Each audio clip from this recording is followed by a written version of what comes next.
Muy bien, vamos a dar inicio a nuestra actividad académica programada para hoy día y donde iniciamos la unidad temática, la unidad temática 4, ¿ya? Esta unidad temática que corresponde a, ¿estamos bien ahí? ¿Ya? Que corresponde a la unidad temática 4 y trata sobre la farmacología respiratoria, renal, cardiovascular y hematológica, ¿ya? Eh, esta unidad temática tiene como propósito alcanzar estos logros al final de la unidad. Cada unidad temática ahora tiene una duración de 3 semanas, ¿ya?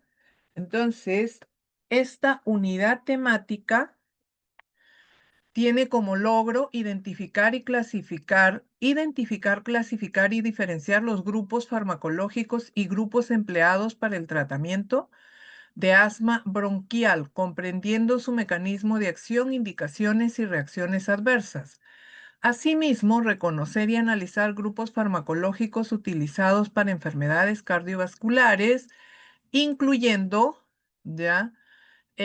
Hipertensión, insuficiencia cardíaca, arritmias, trastornos coronarios, anticoagulantes o la farmacología hematopoyética, ya considerando sus fundamentos terapéuticos y fármacos para el tratamiento de trastornos de la coagulación, que ya me adelanté, anemias nutricionales, evaluando su eficacia y seguridad. Bien.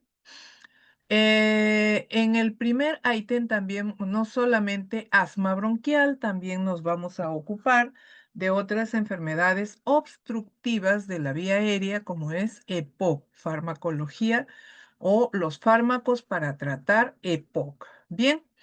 Eh, otras actividades que están relacionadas tanto con el seminario taller como con la práctica de laboratorio. Todos estos logros van a orientar a una toma de decisiones terapéuticas fundamentadas, resolviendo, como siempre lo hemos mencionado, con eficacia, seguridad, responsabilidad social, la selección de fármacos en función a riesgo-beneficio, costo-beneficio. Y podríamos añadir uno más que sería beneficio-conveniencia.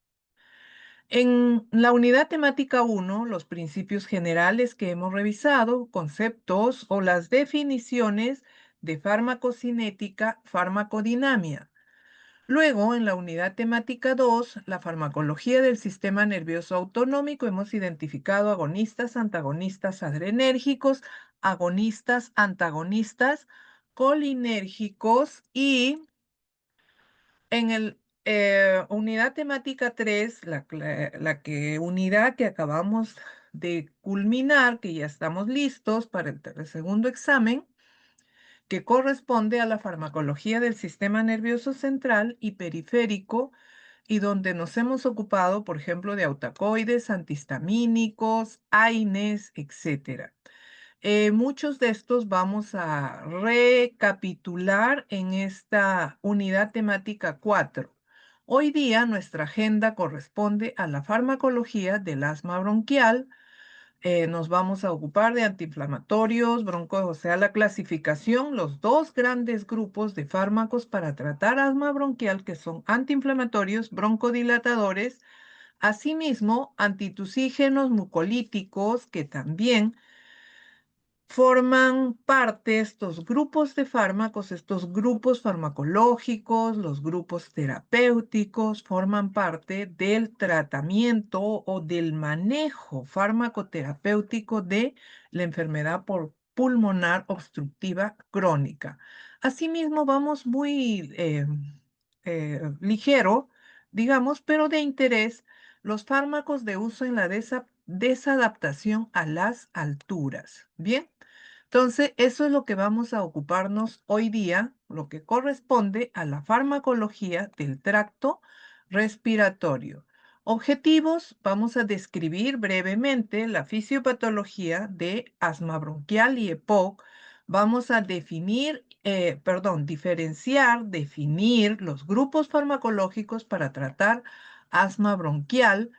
Vamos a identificar la farmacocinética de broncodilatadores, antiinflamatorios, mucolíticos, antitusígenos, fármacos de uso para la desadaptación de las alturas y de cada grupo valoraremos riesgo-beneficio y beneficio-conveniencia, que es lo que nos corresponde.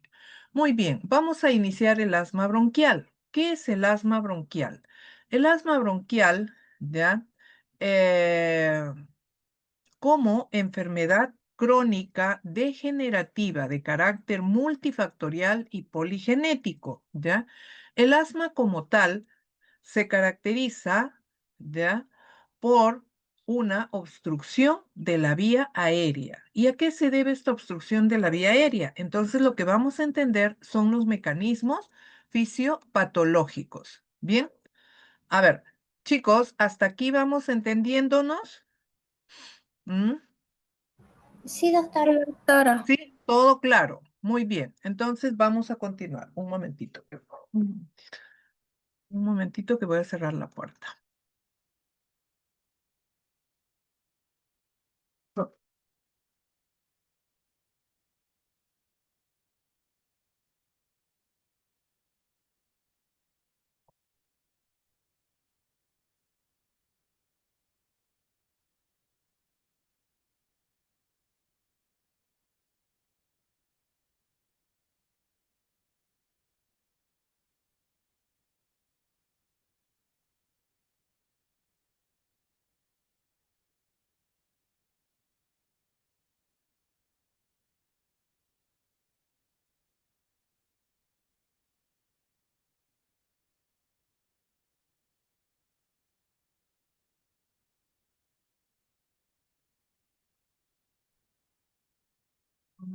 ¿Has hecho jugo? No, no, tranquila. Ay, ay, ay.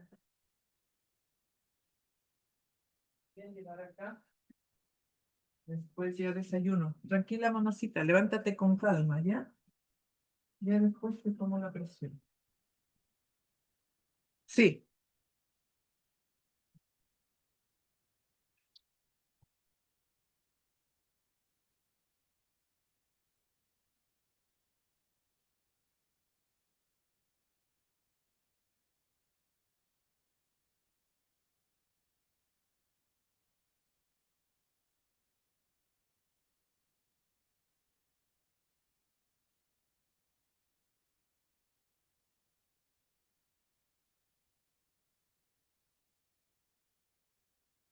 Bien, vamos a continuar. Entonces estamos con la definición del asma bronquial, ¿ya? Eh, Aquí vamos a encontrar factores endógenos y factores exógenos que contribuyen con el proceso fisiopatológico, factores desencadenantes de el asma bronquial o de esta obstrucción de la vía aérea, ¿ya? Entonces, aquí vamos a definir lo que es el asma bronquial, vamos a definir cuáles son los factores contribuyentes, cuáles son los síntomas del asma bronquial, ¿ya? Y cómo ya llegamos a la definición del asma bronquial. Bien, a ver, vamos a continuar. Hay varios estudios y quizás sobre asma es donde vamos a encontrar más información, ¿ya?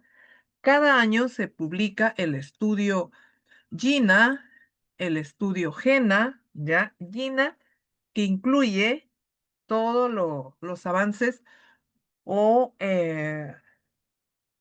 la evidencia americana y el estudio GENA, toda una evidencia europea, donde tienen esquemas o manejos farmacológicos, farmacoterapéuticos muy conocidos. ¿Existen nuevos fármacos? Sí. ¿Aparecieron nuevos tratamientos? También, pero que siguen siendo los mismos grupos farmacológicos útiles para manejo de asma bronquial. Entonces, antes de comentar este gráfico, vamos a definir lo que es el asma bronquial. El asma es una enfermedad inflamatoria crónica reversible de las vías aéreas que cursa con un cuadro de hiperreactividad o se debe o la causa de esta inflamación de la vía aérea, de este taponamiento de la vía aérea, es la hiperreactividad bronquial y va a producir como respuesta temprana una broncoconstricción, o sea, una contracción de la musculatura lisa del tracto respiratorio, del alveolo pulmonar, y esta puede ser prevenida y tratada farmacológicamente. Ahora, ¿cuál es la tríada de síntomas del asma bronquial? ¿Cuál es la tríada de síntomas? Tos, disnea y sibilancia. Esta triada también es característico de otras enfermedades obstructivas de la vía aérea, EPOC, em, inclusive bronquitis asmatiforme, qué sé yo, enfisema pulmonar, eh, inclusive otras enfermedades infecciosas como tuberculosis que pueden presentar esta sintomatología. También esta triada de tos, disnea, sibilancia es característico de enfermedades cardíacas como la insuficiencia cardíaca. ¿Quiénes están involucrados? Aquí vamos a encontrar involucrados mediadores químicos que van desde histamina, prostaglandinas, leucotrienos, pero también mediadores celulares que son responsables o que son los responsables de la inflamación de la vía aérea, de esta inflamación crónica. Entonces, tempranamente la desgranulación de los mastocitos van a generar pues toda una cascada ya de una, primero, de una triple respuesta de Lewis, luego una estimulación de esta cascada inflamatoria de la vía del ácido araquidónico y todo esto va generando una secuencia de reacciones activando células, mediadores químicos como interleuquinas y eosinófilos, linfocitos T, que son responsables o son los que median esta inflamación crónica y ocasiona episodios recurrentes de broncoespasmo, disnea, tos, un curso clínico con exacerbaciones. Entonces, volviendo un poquito antes de esto, aquí donde estábamos, entonces esta inflamación bronquial vamos a encontrar inductores en personas susceptibles, lo que llamamos reacciones de hipersensibilidad, donde un antígeno se aloja o ingresa al organismo por una vía respiratoria o puede ser vía oral, ¿ya?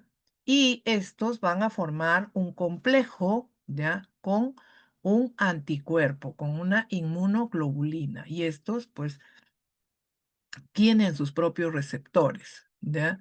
Luego, esta inducción externa va a producir una liberación, una mediación de sustancias químicas, ¿ya? Y no solamente, o sea, un agente externo, ¿no? Puede recibirse vía aérea y estamos expuestos, o sea, contaminantes ambientales, contaminantes químicos, por ejemplo, aromatizantes, alimentos, medicamentos que van a estar involucrados aquí. ¿Ya? Eh, Luego todo esto ya va a inducir a una cascada inflamatoria de la vía aérea y esta vía aérea va taponándose y va reduciéndose la luz de la vía aérea. Como vemos aquí, ¿ya? Entonces va o este taponamiento se debe a la formación de moco y esto reduce la luz de la vía aérea. Ahora, la pregunta es, en el asma, ¿la dificultad es para inhalar el oxígeno o exhalar el CO2? A ver, chicos, inhalar el oxígeno o exhalar el CO2.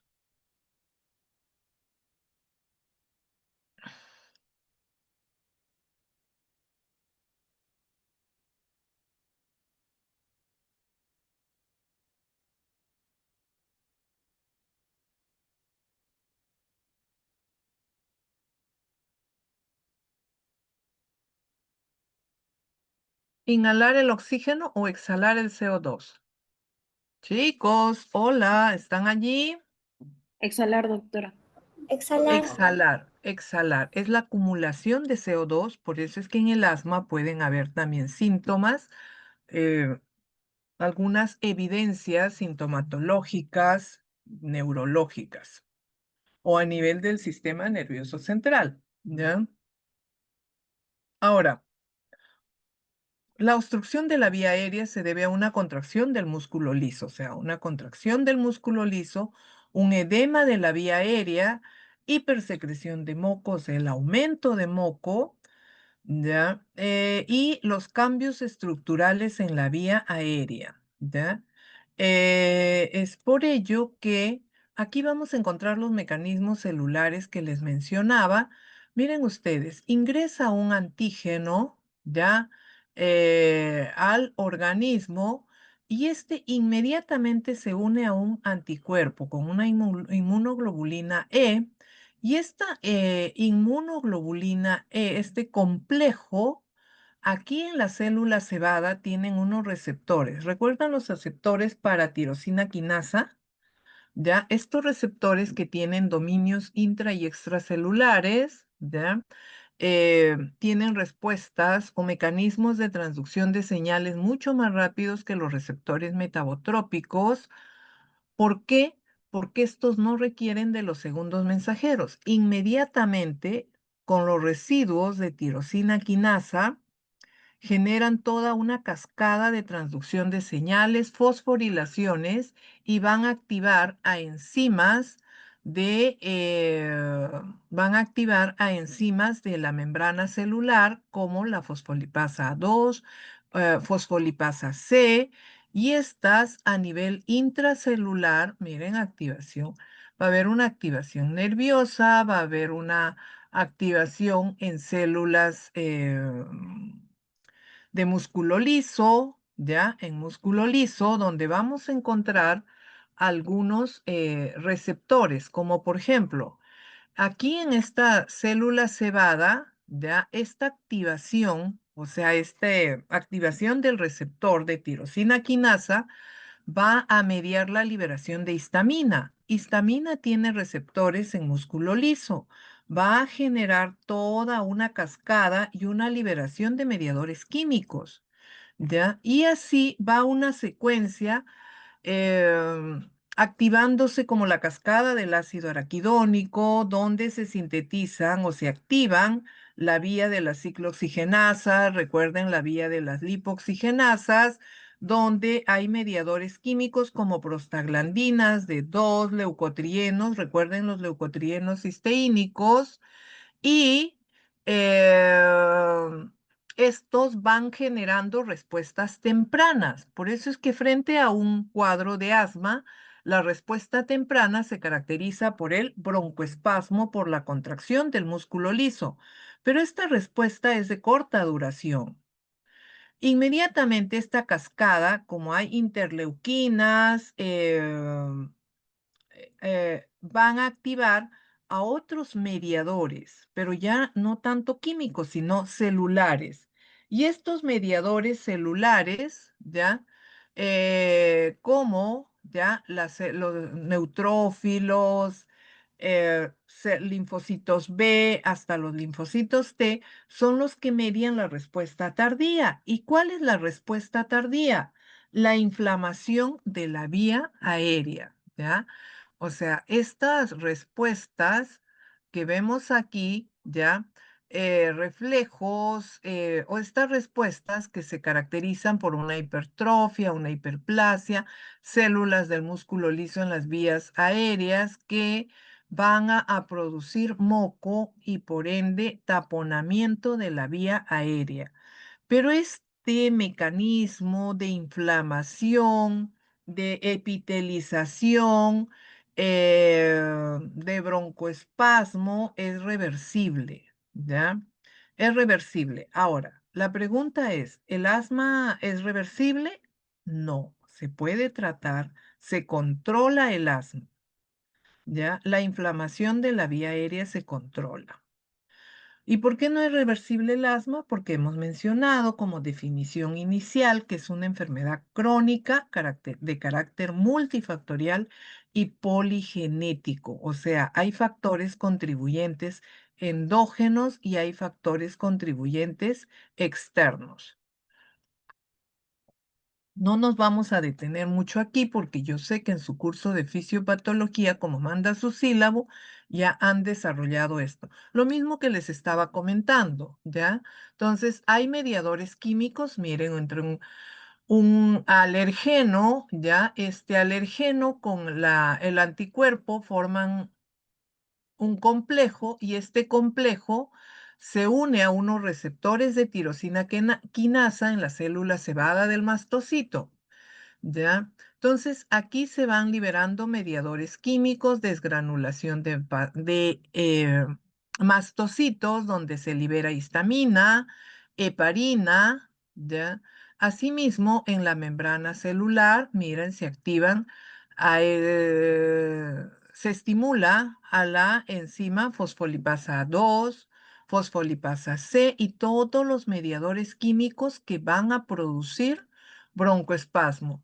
Por otro lado, por otro lado, se van a activar ya eh, células, o se va en este proceso de mediación, también se activan células como son los linfocitos B, los linfocitos T, y estos van a ser los responsables de la inflamación. Aquí lo tienen mucho más claro. Ahora, factores que pueden desencadenar desencadenar o agravar el asma bronquial, ¿ya? Hay factores contribuyentes, sí, infecciones respiratorias virales, alergenos del hogar o laborales, humo de tabaco. Hay un tipo de asma también inducida por el ejercicio físico, estrés, ¿ya? Por eso no se pueden estresar. Y fármacos como son bloqueadores beta, AINES, ¿ya? Que pueden inducir a asma bronquial. Entonces, vamos a encontrar mediadores o desencadenantes directos e indirectos. Directos, los procesos virales, tabaco, el frío, la humedad. Lima es fría, es húmeda, alergenos, contaminantes atmosféricos. Y los indirectos son ejercicio físico, embarazo. En el embarazo también puede presentarse asma, pero esta desaparece al momento del parto, ¿ya?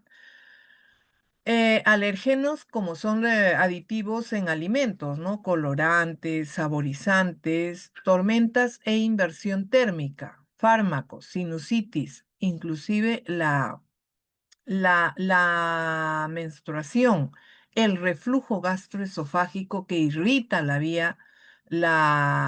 que irrita la laringe y esto puede producir una hiperreactividad bronquial. Ahora, el asma como tal, hay varias formas clínicas para clasificar el asma bronquial, ¿ya? Entonces, ¿cuáles son esas formas clínicas para clasificar el asma bronquial? A ver, hay varios. Podemos ver asma aguda, crónica, pero ya de por sí el asma es crónica, ¿ya? Hay procesos agudos, sí. Un asma intrínseca, extrínseca por su origen, pero en algún momento el asma hacen dos tipos de asma.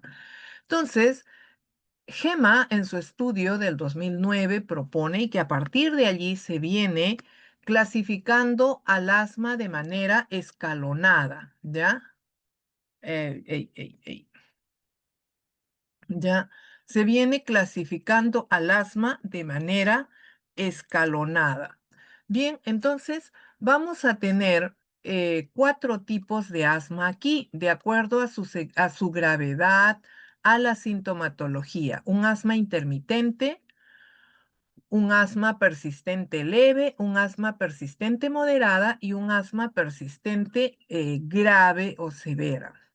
Entonces, esto va a calificarse de acuerdo a los síntomas diurnos, medicación de alivio, síntomas nocturnos, limitación de la actividad, si hay limitación de la actividad física, de la actividad cotidiana, función pulmonar, ¿ya?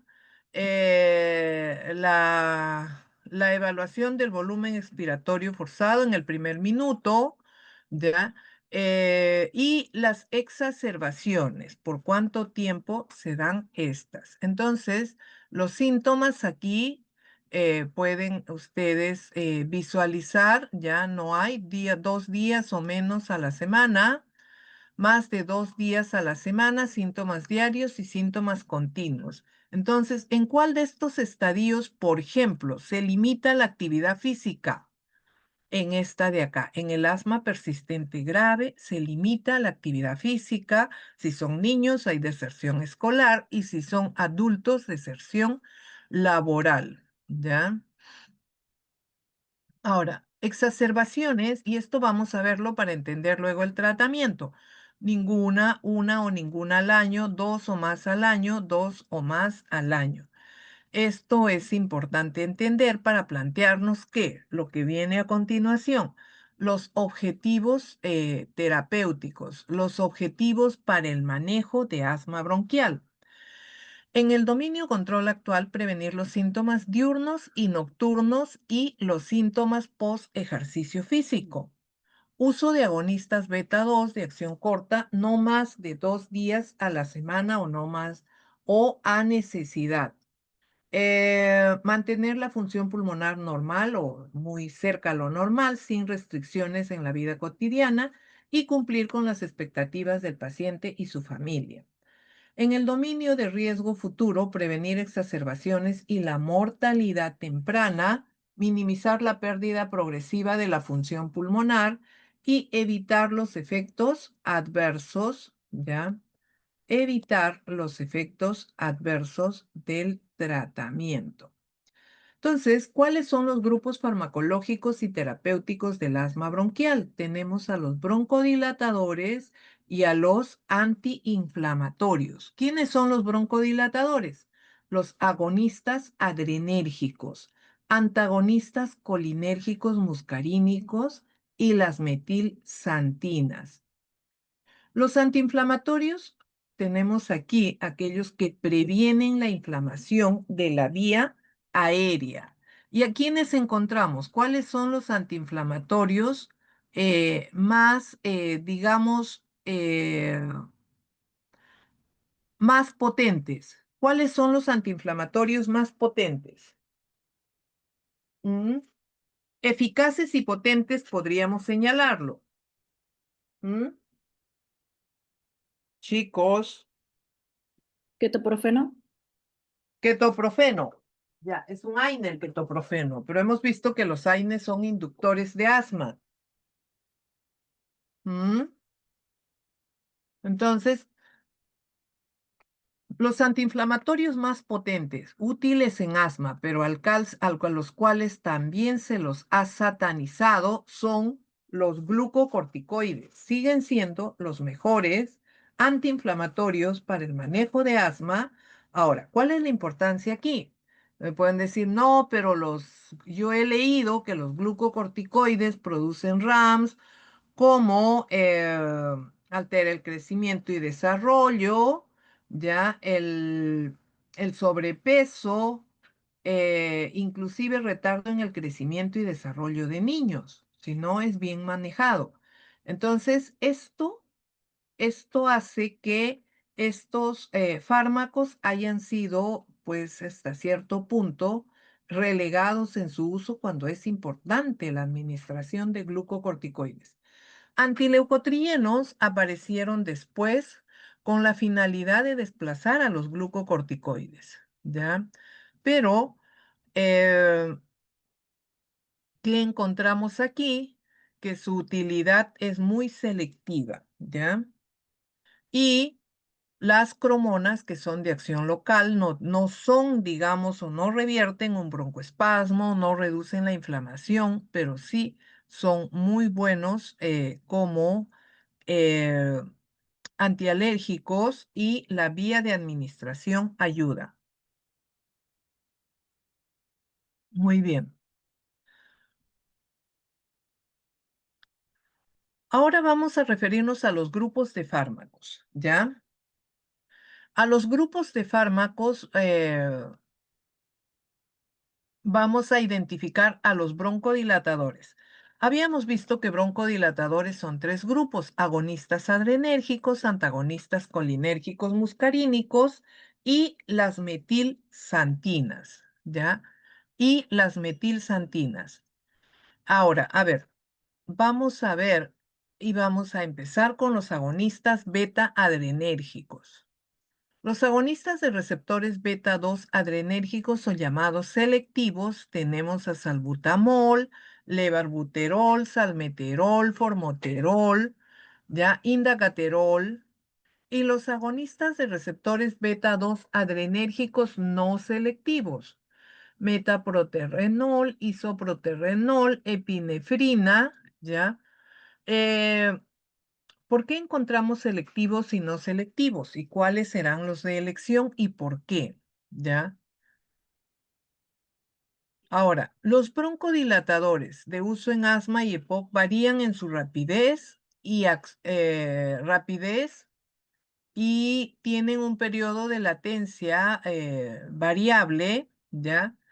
Por ello, es importante entender la acción y la duración, o sea, la afinidad por el receptor y la duración de su efecto. Aquí tenemos a los agonistas beta 2 selectivos inhalados de acción corta.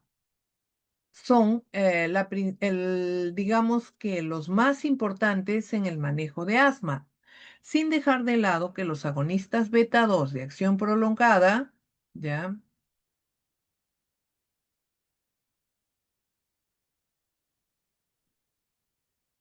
Los agonistas beta 2 de acción prolongada, ¿ya? Se usan más para control, asociados a glucocorticoides, ¿ya? Y sobre todo para el tipo de asma severo a moderado. A ver, no sé qué pasa. Ya.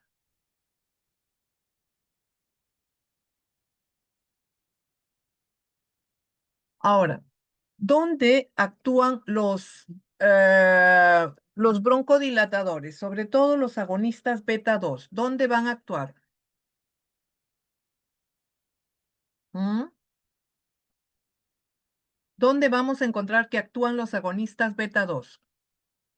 Como tienen sus propios receptores, los receptores beta 2 los vamos a encontrar ampliamente distribuidos en músculo liso,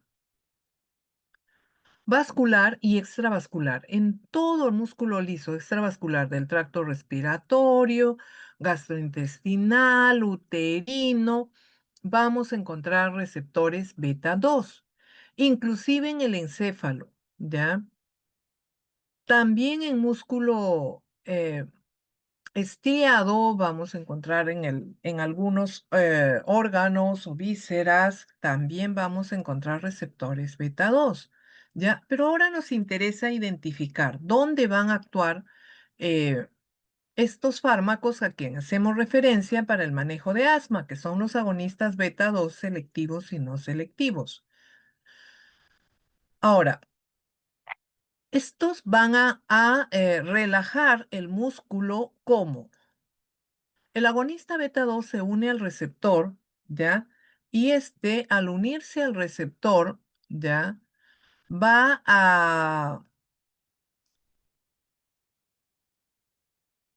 a desencadenar toda una cascada intracelular, donde vamos a encontrar segundos mensajeros, mediadores químicos. El primer mediador químico o componente celular es la enzima adenilciclasa.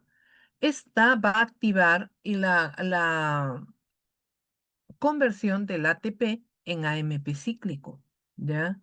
Y el AMP cíclico es un segundo mensajero. En este caso, este segundo mensajero va a fosforilar proteínquinasas independientes de calcio, Otras pueden ser dependientes de calcio y activan a proteínas contráctiles. ¿Quiénes son las proteínas contráctiles? ¿Mm? ¿Quiénes son las proteínas contráctiles? A ver, ¿quiénes están? Hoy día no tengo muchos alumnos. A ver, Joseph, ya veo a Joseph. ¿Joseph ya se encuentra mejor? Joseph, Doctora, buen día. Poquito. ya. ¿Cuáles son las proteínas contráctiles?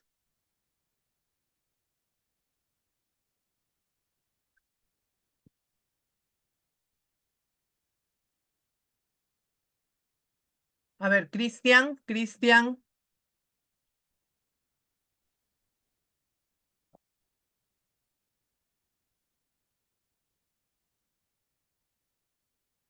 Mm, actina y miosina. Muy bien, Cristian.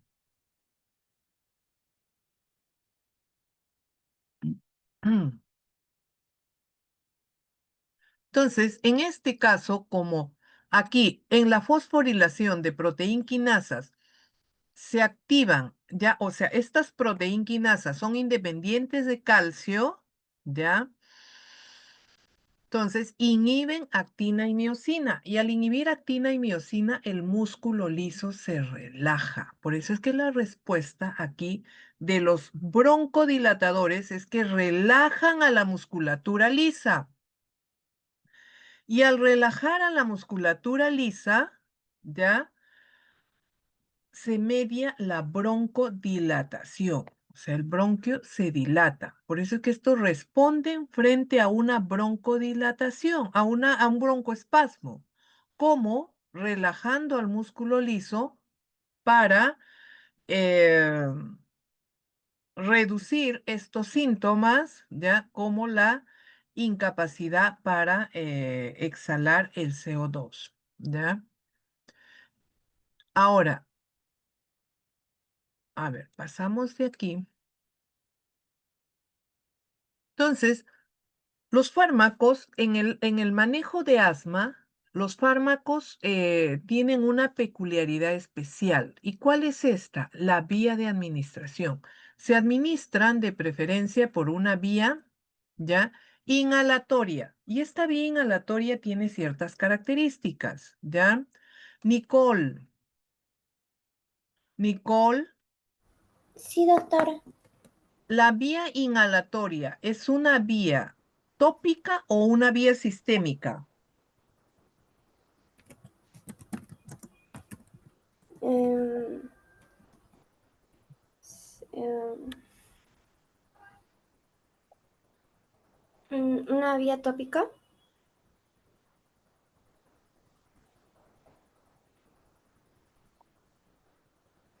A ver, ¿por qué una vía tópica?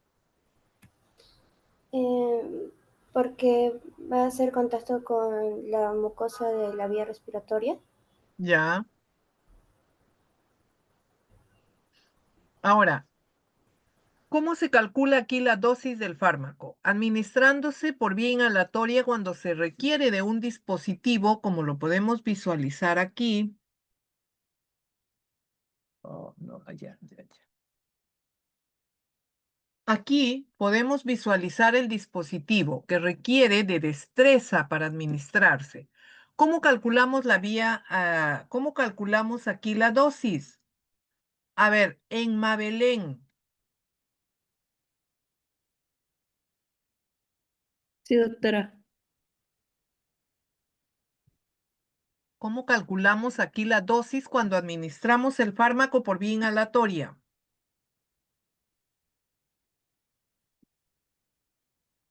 Um, A ver, chicos,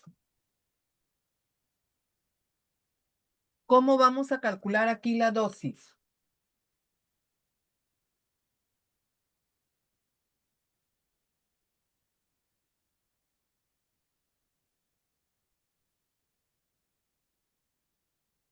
¿Algún voluntario? ¿Algún voluntario?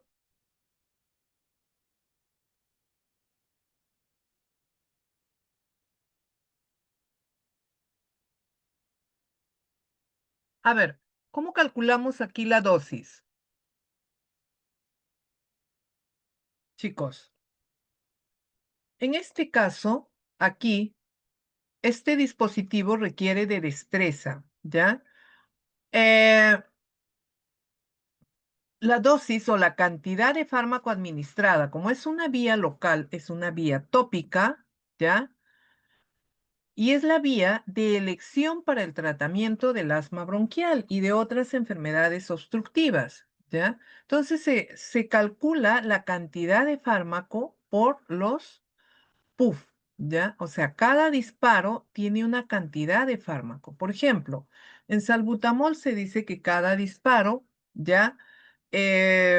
Contiene 80 miligramos a 100 miligramos de, microgramos, perdón, microgramos de salbutamol, ¿ya? Pero de esta cantidad administrada, y cuando se utiliza bien el dispositivo, el 20% alcanza los alvéolos pulmonares. Por ejemplo, si yo administré 100 microgramos, ¿cuál es la cantidad que llega a los alvéolos pulmonares? Perdón, 100 microgramos, ¿cuál es la cantidad que llega a los alvéolos pulmonares? 20 microgramos. Y esos 20 microgramos relajan la musculatura lisa del tracto respiratorio. Y el resto del fármaco se deglute. Se deglute y llega al estómago y por ende se metaboliza en el hígado y tiene una respuesta tardía.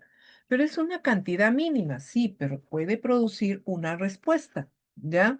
Va a producir una respuesta. Por eso es que el régimen de administración, ¿ya? De estos fármacos no varía por la vía, ¿ya? Todas las vías van a tener un mismo régimen entre cada administración, ¿ya? Ahora, ¿se administran estos fármacos por vía sistémica? Sí, por vía oral, por vía parenteral. Si administramos, por ejemplo, salbutamol por vía oral, vamos a administrar 4 miligramos, ¿ya? Y esta es una cantidad, si comparamos con los 100 microgramos que vamos a administrar por vía inhalatoria, esto hace que reduzca en gran proporción la presencia de reacciones adversas. Se minimiza las RAMS. ¿Por qué? Por cantidad de fármaco administrada, sobre todo RAMS de tipo A. Bien, entonces aquí esta gráfica revela muy bien cuál es el rol, cómo se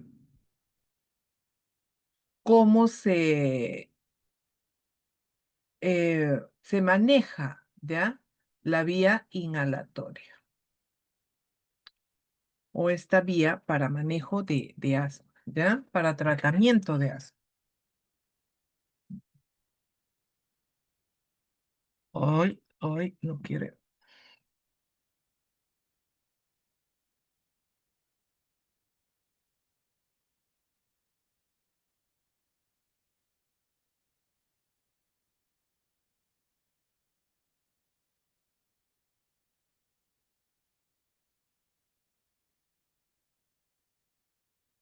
Bien.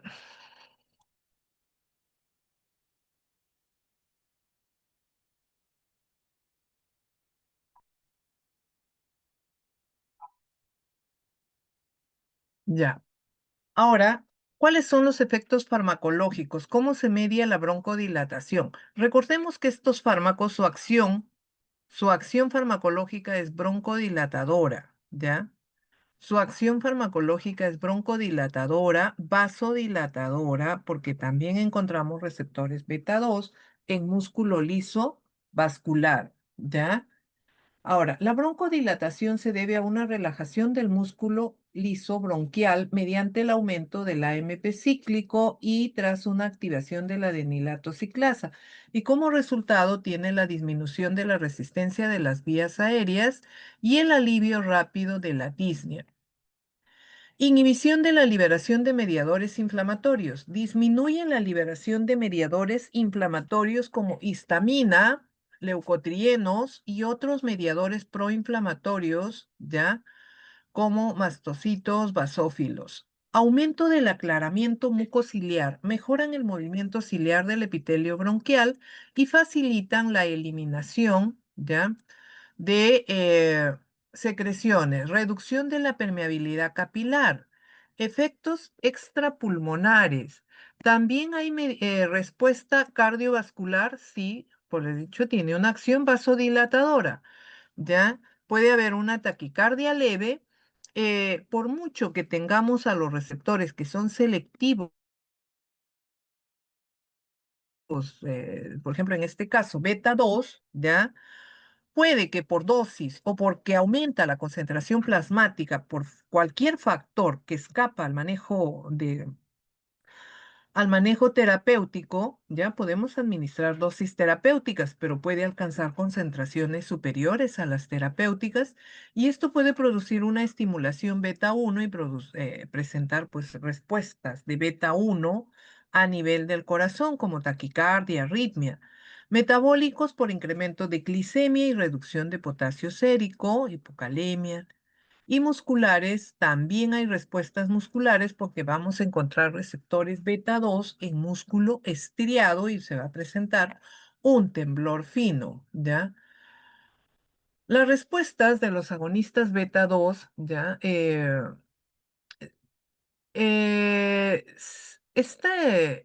Esta broncoconstricción, este edema, va a responder al uso de agonistas beta 2 en exacerbaciones. Y esto se deben también a muchos factores, ¿ya? Los que conocemos son el mecanismo de acción, pero también por allí esto va a contribuir con reducir los mediadores proinflamatorios. La ruta de administración es otro determinante en la eficacia, ¿ya? Eh, por ejemplo, la vía inhalatoria frente a la vía oral o a una vía sistémica, sea oral o parenteral, entonces es mucho más eficaz, ¿ya? Potente y eficaz porque reduce la dosis. No hay variaciones en la eficacia por nebulización o por inhalación a dosis individual. La administración endovenosa está asociada con mayor frecuencia de RAMS. Vamos a identificar a los agonistas beta 2 de acción corta, conocido como SABA, ¿ya? Y los agonistas de acción prolongada, como agonistas beta 2 adrenérgicos, conocidos como LABA, ¿ya? Estos que se van a asociar a su uso a bromuro de hipratropio, se van a asociar con glucocorticoides, ¿ya? Entonces, tenemos que identificarlos, ¿ya? Identificarlos. Un SABA, salbutamol, un LABA, salmeterol, por ejemplo, ¿ya? Asimismo, se considera que se ha identificado tolerancia. ¿Qué significa tolerancia en farmacología? Incremento de la curva dosis-respuesta hacia la derecha. Asimismo, podemos identificar toxicidad de este grupo de fármacos llamados agonistas beta 2, beta 2 en general. Temblor es más notificable cuando el fármaco se administra por vía oral que por vía inhalatoria. Incrementos de la frecuencia cardíaca y palpitaciones, ¿ya? Eh,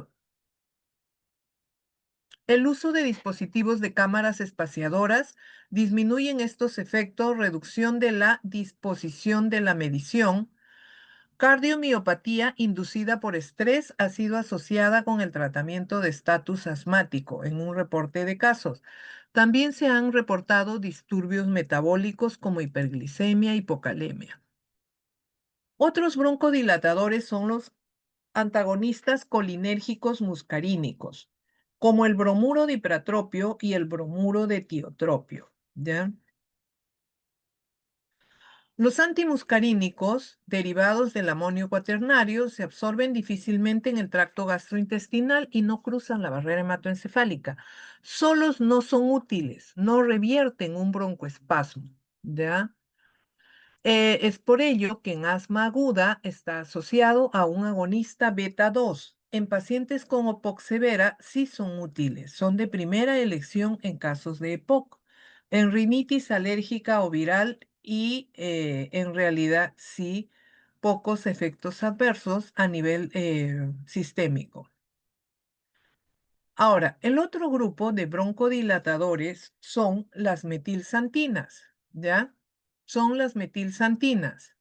Estos, luego me van a indicar ustedes, atentos, ¿cuáles son los mejores broncodilatadores? Tienen un efecto broncodilatador, antiinflamatorio, inmunomodulador, efectos broncoprotectivos que contribuyen a su eficacia como profiláctico antiasmático, ¿ya? Y una, digamos, una débil acción diurética y además es útil en EPOC. Inhibe a la fosfodiesterasa 3. Acá estos fármacos habíamos visto los agonistas beta 2, los antimuscarínicos que son fármacos de acción directa. Las metilsantinas son fármacos de acción indirecta porque se unen a la enzima fosfodiesterasa 3. ¿Y quién es la fosfodiesterasa 3? Chicos, ¿quién es la fosfodiesterasa 3?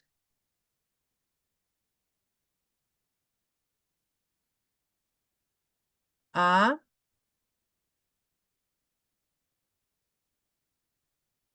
¿quién es fosfodiesterasa 3? Es una enzima que el AMP cíclico lo va a convertir en AMP. O sea, este segundo mensajero lo degrada a AMP. Entonces, si inhibimos a esta fosfodiesterasa 3, ¿ya?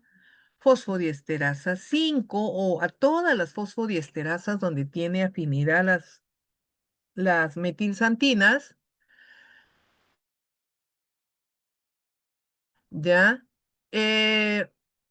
Su respuesta o su efecto antiinflamatorio, no digamos, broncodilatador. Tiene una débil acción antiinflamatoria, pero su respuesta broncodilatadora va a ser más duradera porque va a inhibir a esta enzima que degrada al AMP cíclico y va a hacer que el AMP cíclico mantenga su actividad.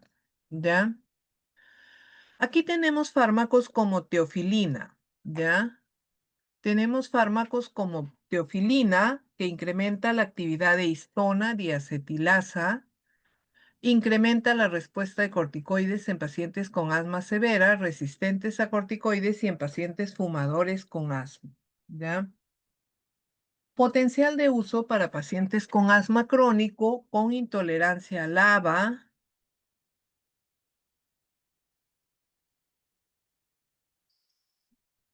¿Ya?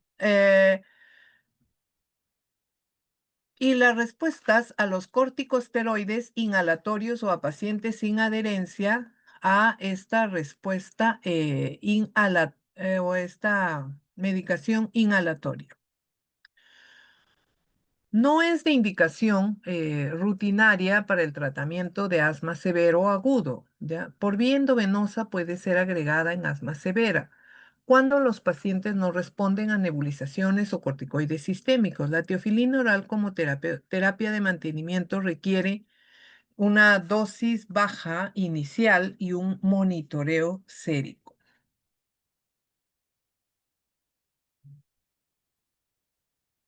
A ver, las acciones de la teofilina tenemos broncodilatación, estimulación del sistema nervioso central, sobre todo del tálamo óptico, ¿ya? O del tálamo hipotálamo, ¿no? Donde encontramos el centro respiratorio. También ya a través de la estimulación en el sistema nervioso central se incrementan las descargas adrenérgicas y hay respuestas a nivel cardiovascular y una débil acción diurética. ¿Por qué? Porque también tiene afinidad por receptores de adenosina, ¿ya? Pero esta, digamos, débil acción, ¿ya? No lo hace útil, ¿ya? Entonces, aquí estamos observando que en los bronquios se relaja la musculatura lisa bronquial En el sistema nervioso central hay un aumento moderado en el estado de alerta si hay una hiperactividad. Y a nivel cardiovascular, una acción inotrópica y cronotrópica positiva relajan al músculo liso vascular, a excepción, siempre hay una excepción en el cerebro, y disminuye la viscosidad de sangre. En el músculo estriado mejora la contracción, se reduce la fatiga del diafragma y estimula la secreción gástrica, o sea, aumenta la liberación de eh, ácidos y pepsina. Aquí encontramos los beneficios de teofilina, ¿ya? Y estos que actúan inhibiendo a la fosfodiesterasa 3, diría yo 3, 4 y 5, por ello la estimulación del sistema nervioso central, pero aquí encontramos células inflamatorias, ¿ya? Células, digamos, estructurales, ¿ya? Que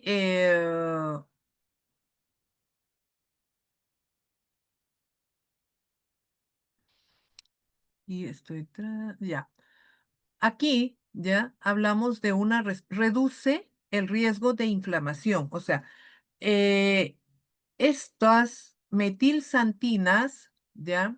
Disminuye el número de células, como son los eosinófilos, los linfocitos T, células cebada de los mastocitos, macrófagos. Y también células estructurales, ¿ya? Van a verse beneficiadas por esta reducción. Por ejemplo, menos respuestas reactivas en el músculo liso, menos respuestas reactivas en el músculo endotelial y en el músculo estriado del tracto respiratorio. Aquí vamos a encontrar interacciones, ¿ya? Aumentan las concentraciones séricas de teofilina a los anticonceptivos orales, la eritromicina, los antagonistas del calcio y la cimetidina. Disminuyen las concentraciones séricas de teofilina, rifampicina, fenobarbital, difenilidantoína y carbamazepina.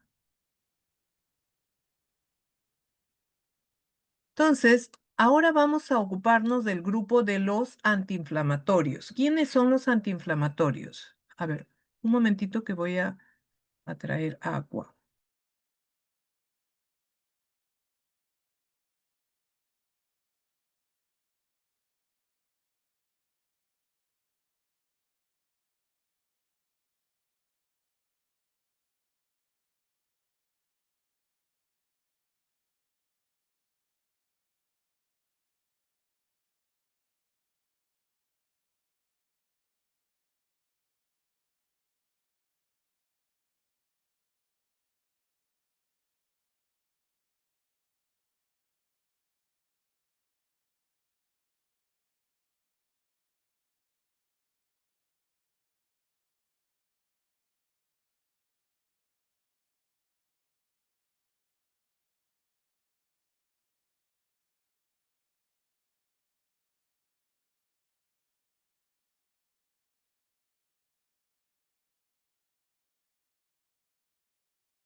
Vamos a continuar, ¿ya? Vamos a continuar, chicos. Entonces, ahora vamos a ocuparnos de los antiinflamatorios, ¿ya? De los grupos de antiinflamatorios. En especial, nos vamos a ocupar ahora de los glucocorticoides. ¿A quiénes encontramos dentro de los antiinflamatorios? ¡Ay, qué frío! Ya. ¿A quiénes vamos a encontrar, ya? Dentro de los antiinflamatorios, glucocorticoides, leucotrienos y los estabilizadores de membrana, las llamadas cromonas. Los glucocorticoides. ¿Quiénes son los glucocorticoides? Lo conocemos, lo vamos a estudiar más adelante. Ya a este grupo de fármacos se va a estudiar en la siguiente clase, un poco más ampliamente, pero ahora nos vamos a ocupar de ellos. Los antiinflamatorios en general resuelven la inflamación, ¿ya? Resuelven la inflamación, previenen la inflamación, ¿ya? Y dentro de los que resuelven, o sea, reducen la inflamación, antagonizan los glucocorticoides, ¿ya? Previenen la inflamación, los glucocorticoides, también los estabilizadores de membrana de mastocitos y los antileucotrienos, ¿ya? Los antileucotrienos o inhibidores de leucotrienos. Bien, entonces aquí los glucocorticoides los vamos a clasificar en inhalados y en sistémicos. Los inhalados, beclometasona, fluticasona, flunisolida, triancinolona, budesonida y nometasona. Los sistémicos orales como prednisona, prednisolona y los que se administran por vía endovenosa, metilprednisolona, hidrocortisona. ¿Ya? A ver. Aquí vamos a encontrar dónde actúan los glucocorticoides. Los glucocorticoides actúan inhibiendo o a nivel de la cascada del ácido araquidónico, inhibiendo la fosfolipasa A2. Ahora, recordemos que los glucocorticoides tienen un mecanismo de acción indirecto y directo. Indirecto cuando ya median un feedback negativo en el eje hipotálamo, hipófisis, glándula suprarrenal, ¿ya? Y directo porque tienen sus propios receptores a nivel intracelular. O sea, los glucocorticoides en general tienen un doble mecanismo de acción. Entonces, aquí estos van a inhibir toda esta cascada, ¿ya? De la vía del ácido araquidónico a todos estos mediadores químicos, ya sea por vía oral o inhalatoria. A diferencia de cromolín y nedocromil, que solo actúa en células como los eosinófilos, y las metilsantinas, ya, también habíamos mencionado que tienen un rol débil antidiurético, ¿ya? Y esto los hace también que tengan una débil actividad o una débil acción antidiurética, perdón, las metilsantinas tienen una débil acción diurética, estoy mencionando mal, una débil acción diurética. Y a su vez, este mecanismo les hace o los compromete que también tienen una débil acción antiinflamatoria, ¿ya? Actúan a nivel de estas células de los neutrófilos. Bien.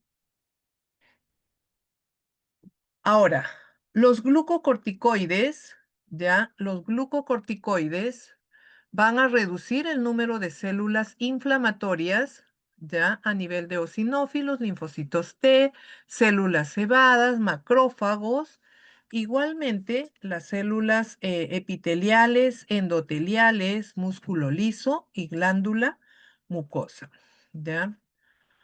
Ahora, los glucocorticoides igualmente se administran por vía oral y parenteral, pero los de vía el local, digamos, los de vía tópica, ya van a presentar como RAMS disfonía, candidiasis faríngea y tos. La disfonía puede ser controlada. La candidiasis es cuando no hay un aseo o un enjuague adecuado post inhalación de cualquier fármaco, sea glucocorticoide o sea un broncodilatador. Y en las respuestas sistémicas puede llegar a una insuficiencia y supresión suprarrenal, supresión del crecimiento, equimosis, osteoporosis y cataratas, glaucoma, anomalías metabólicas como hiperglicemia y trastornos psiquiátricos como la euforia y depresión. Fármacos que deben ser evitados en pacientes asmáticos o frente a un cuadro de asma. AINES, macrólidos, opioides, ¿ya? Todos estos deben prevenirse cuando hay asma. Ahora, habíamos visto al inicio la clasificación del asma de acuerdo al estadio. Esta clasificación ayuda en el tratamiento, en la selección de fármacos. ¿Cuál debe ser el fármaco de elección? Miren, en todos los casos, eh, un asma leve intermitente requiere terapia no farmacológica, o sea, medidas no farmacológicas que ayuden en la mejora, en la prevención de síntomas. Por ejemplo, ¿no? Se evita el riesgo de consumo de antígenos, como por ejemplo productos elaborados, ¿ya? O productos que contienen colorantes, sean alimentos o medicamentos, ¿ya? Ahora, los demás estadios, en todos los casos vemos glucocorticoide. ¿Por qué glucocorticoide? El glucocorticoide es uno de los mejores antiinflamatorios, pero ahora yo puedo decir, pero ¿qué difiere si todos reciben lo mismo? ¿Dónde está la diferencia? ¿Dónde está la diferencia? En las dosis. En la dosis. Muy bien. ¿Quién me lo dijo? 20 hoy día. ¿Quién me lo mencionó? A ver, levanta la Bárbara Peralta, manito. Perdón. Bárbara Peralta, Melanie, doctora. Muy bien. Melanie tiene hoy día su estrellita, ¿ya? Muy bien. Entonces, esto va a diferenciar las dosis. No es lo mismo una dosis bien baja, bien aleatoria, y administramos solo un glucocorticoide. O una dosis medianamente considerable asociado a salbutamol, por ejemplo, a un agonista beta 2 de acción corta. Y así, ¿ya? El otro grupo son los inhibidores de la vía de leucotrienos. Aquí vamos a encontrar a los fármacos que en esta vía, ¿ya?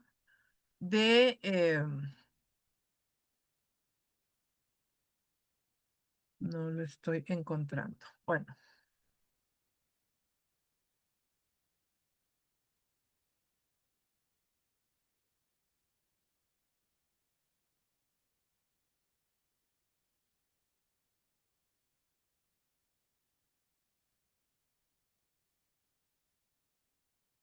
muy bien. Ahora sí, ya, a ver. Tenemos aquí en esta vía de los leucotrienos, ¿ya? Vamos a encontrar a dos grupos de fármacos.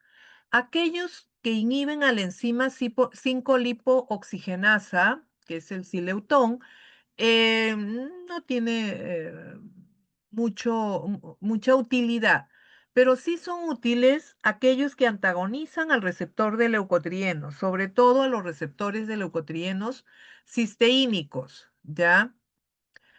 Aquí encontramos a safirlucas, montelucas, ¿ya? Y estos son responsables, ¿por qué? porque se considera que estos leucotrienos cisteínicos como el LC4, el LD4, son potencialmente broncoconstrictores. En la fase temprana son potencialmente broncoconstrictores, ¿ya? Por eso se ha elegido a estos que antagonizan al receptor, ¿ya? Safir-Lucas, Monter-Lucas. La diferencia con los AINES es que estos se administran por vía oral, ¿ya? Y su absorción es rápida, tienen un metabolismo hepático extenso. ¿Reducen la inflamación? Sí. La secreción de moco, la permeabilidad, la infiltración de eosinófilos. Asimismo, hay efectos menores, ¿ya? O respuestas menores, RAMs menores, ¿ya? En relación a los glucocorticoides. Aquí vamos a encontrar en dónde actúan estos fármacos. Aquí tenemos desde la membrana celular la enzima, el ácido araquidónico, que activa toda la cascada de esta vía, ¿ya? Y son dos, digamos, dos rutas, ¿ya? Una de la 5-lipoxigenasa y otra de la ciclooxigenasa, ¿ya? Aquí en la neurona postsináptica vamos a encontrar el receptor, ¿ya? Y estos, al ser antagonizados, pues van a reducir el proceso inflamatorio.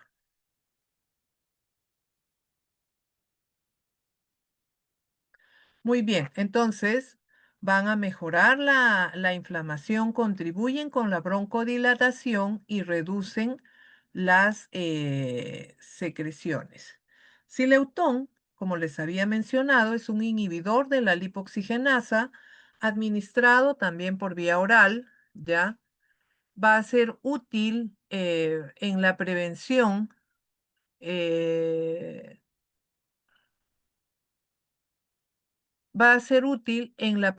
sobre todo de un asma leve a moderada o un asma inducida por el ejercicio. ¿Cuáles son los efectos farmacológicos del sileutón? El síndrome gripal. Esto creo que es una limitante. Mareo, cefalea, eleva los niveles de enzimas hepáticas y inhibe al CYP1A2, la teofilina, aumenta y el CYP3A4, ya, que se encuentra en estudios de warfarina. ¿Ya? O sea, donde estos, ¿ya? El CYP A2, o sea, la inhibición aumenta la teofilina, pero el CYP3A4, ¿ya? Va a aumentar concentraciones de warfarina. ¿Bien? Ahora, vamos a ver a los estabilizadores de la membrana de los mastocitos, ¿ya? Cromolin y nedocromil. Estas células cebadas de los mastocitos, al inhibir o estabilizar la membrana aquí, sobre todo aumentando el potasio intracelular, estas células cebadas inhiben a la respuesta temprana. En eosinófilos también va a haber una respuesta tardía. Inhiben el flujo de calcio en mastocitos, la liberación de histamina, de leucotrienos, prostaglandina D2, factor quimiotáctico, y por ende previenen la broncoconstricción, ¿ya? Previenen la broncoconstricción provocada por una bradiquinina. No son, digamos, útiles solos, ¿ya? Tampoco son útiles cuando ya se diagnosticó de asma, ¿ya?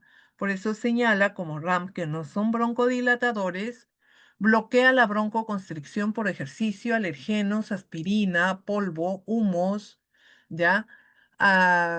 Administrados profilácticamente y reducen síntomas y la necesidad de broncodilatadoras en un asma crónica, en un asma perenne, ¿ya? Bien, entonces, cromolin y nedocromil son estos fármacos, ¿ya?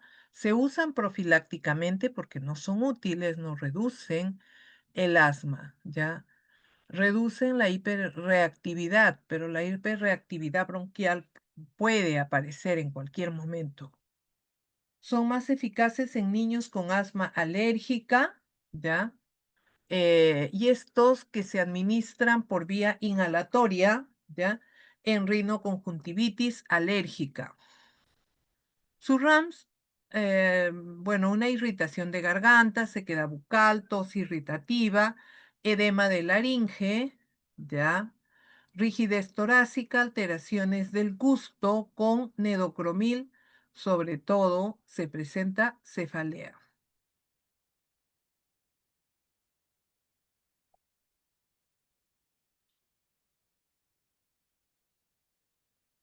Otros fármacos para tratar asma bronquial tenemos al omalizumab.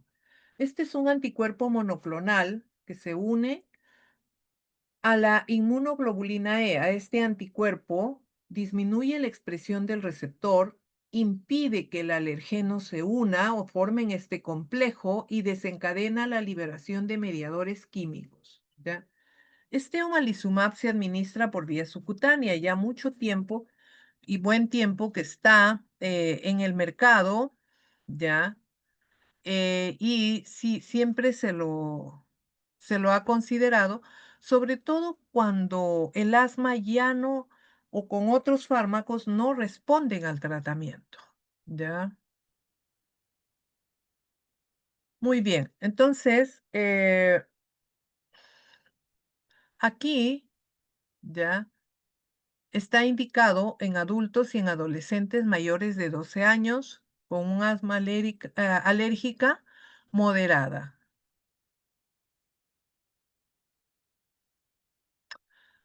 Eh, Administrar por 10 semanas reduce notablemente los niveles de inmunoglobulina E y las respuestas broncoconstrictoras temprana y tardía a la exposición de antígenos, ¿ya? Esto va a depender o cuando se usa omalizumab, cuando el paciente no responde al tratamiento convencional. Y el tratamiento convencional es con broncodilatadores y antiinflamatorios de los que acabamos de mencionar y que aquí o en cualquier parte del mundo esta elección es, digamos, de primera línea y son considerados fármacos de elección de primera opción en el tratamiento de asma, ¿ya? Los broncodilatadores, tanto agonistas beta 2 de acción corta, de acción prolongada, las metilsantinas, como son los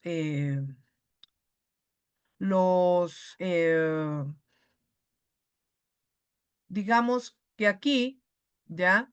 Estas, cuando ya pues no hay una alternativa, entonces tenemos a este anticuerpo monoclonal, ¿ya? Hay respuestas broncoconstrictoras, ¿ya? A otros alergenos, a otros causantes endógenos. Recordemos que el asma es multifactorial y es poligenética, o sea, hay una carga genética también dominante, ¿ya? Eh, Aquí encontramos ya donde va a actuar el omalizumab, ¿ya? Ahora vamos a ver la enfermedad pulmonar obstructiva crónica. ¿Qué es EPOC? ¿Ya? Esta se caracteriza ya por una inflamación prolongada también de la vía aérea, un daño alveolar irreversible, ¿ya? Es una enfermedad potencialmente mortal, ¿ya? La causa principal es el tabaquismo, no se cura radicalmente, pero sí pueden aliviarse. Otros factores de riesgo pueden ser la contaminación del aire, tanto interno y externo, la exposición laboral a humos y infecciones repetitivas. La sintomatología, la disnea al esfuerzo, tos, expectoración, tabaco, ¿ya? Eh, Aquí, ya, en la, aquí en la sintomatología vamos a encontrar que son, digamos, síntomas muy similares a asma, ¿ya? Síntomas muy similares a asma. Y aquí el factor contribuyente o el factor desencadenante sí está muy bien identificado y es el humo de tabaco. Pueden haber otros factores que contribuyan, pero es el humo del tabaco quien media esta EPOC. Las medidas terapéuticas también están orientadas al tabaco, dejar el tabaquismo, fomentar el ejercicio y mejorar la nutrición, ¿ya? Un momentito, por favor.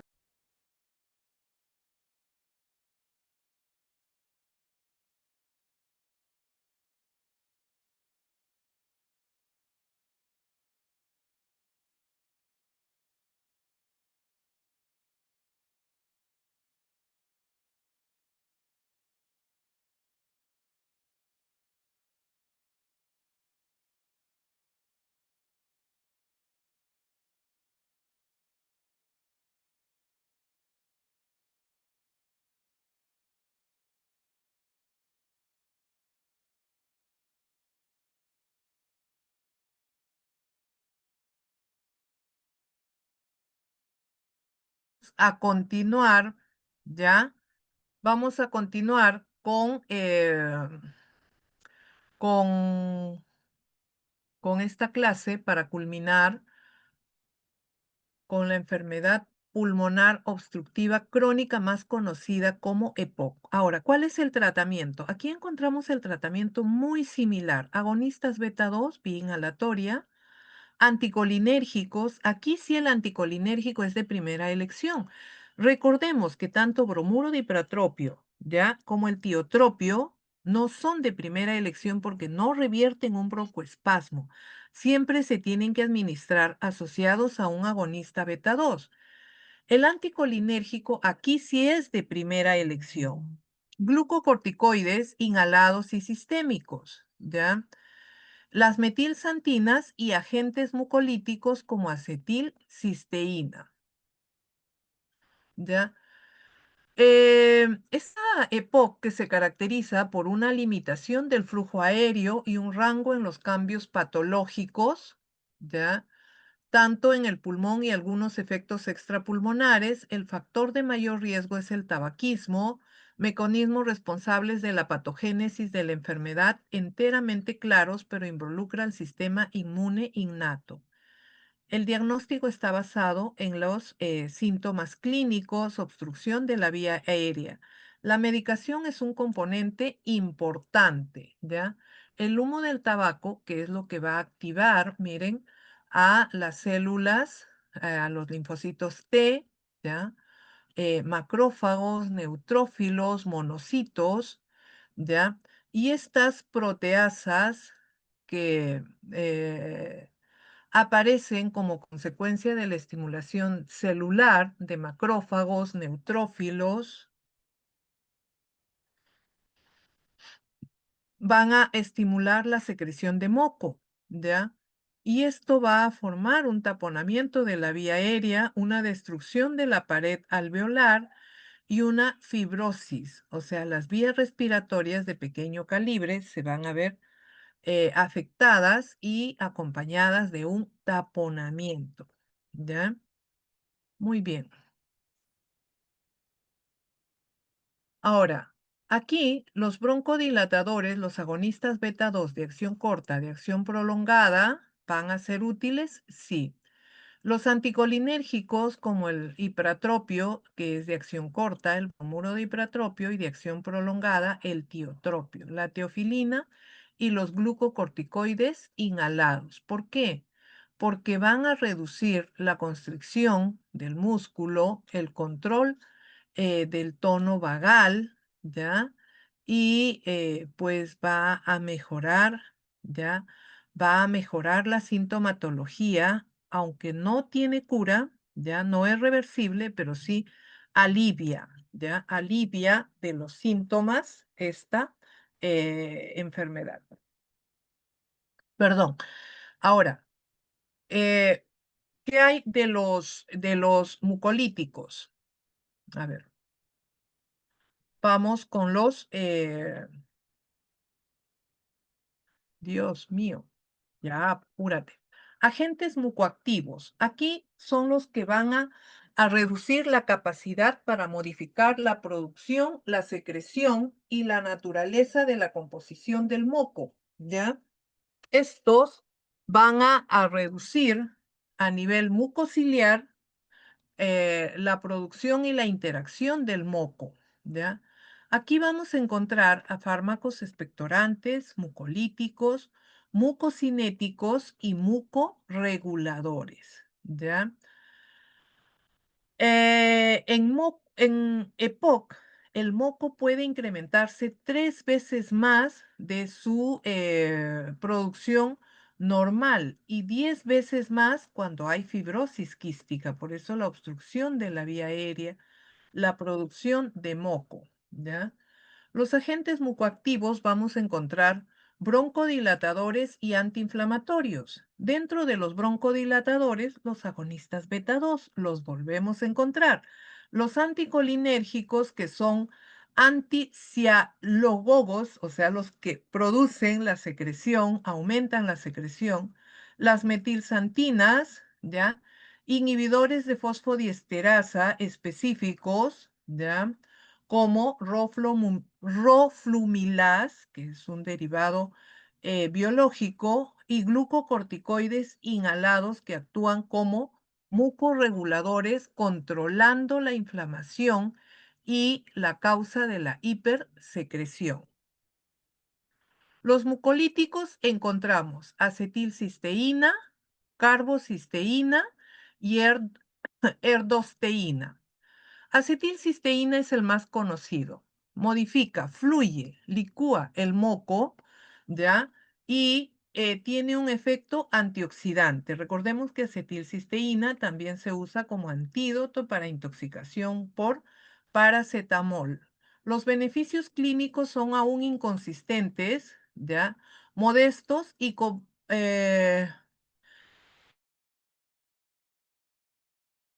un potencial, digamos, con pocas RAMs, ¿ya?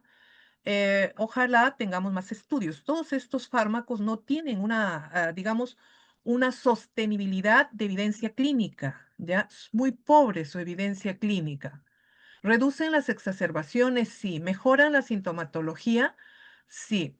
¿Ya?